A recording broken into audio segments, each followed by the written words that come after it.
I see maybe about 8 years ago when I taught English, and it was part of a training session that I had to go to, and I just remember it being absolutely kind of like fascinating to work with drama in a completely different way. The children were so immersed in the writing, especially the boys. So it was just they were invested in it, they were there, they were living that world, and you'd get the vocabulary that came out of it, all the ideas that came out of it. You'd never get the child that was, I can't think of anything. Even the really quiet, reclusive ones, they were there.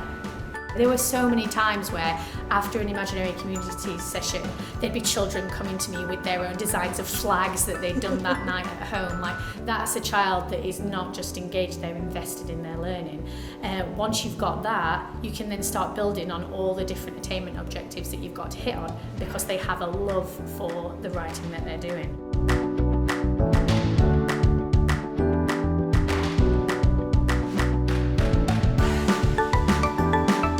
In terms of the writing that they were producing, there was a real purpose for their writing, which meant they cared about it and wanted to do better through it. So bringing in the SPAG elements and spelling elements and the structure of writing came naturally because they were eager to do a good job through the writing.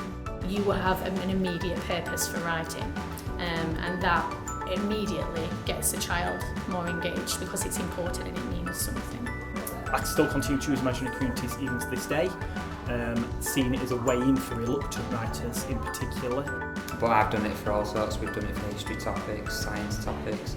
We've even done it outside quite a lot. I think there's so much of our education system that's so prescribed, and we have to do things in such a specific way. It's an incredibly freeing experience for you as a teacher and also for the children that you teach.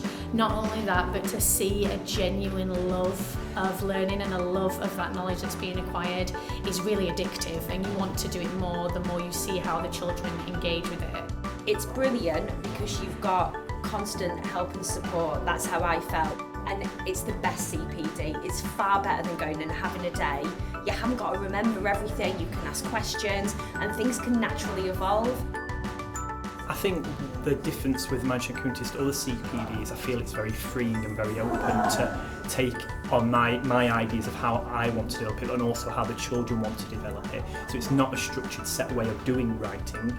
It's a very open, free way which you develop as you go along. And even now, 8 years into it, we're still developing different ways that suit the children that I work with.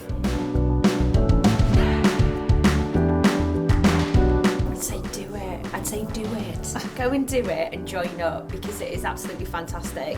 It is something which you will be able to pick bits for your pedagogy and you'll be able to jump in and out of. You get loads of support, you get to meet people who are really excited and creative, and the arts are losing so much funding and children are not getting that much exposure. So if you get the opportunity, seriously, grab it with two hands.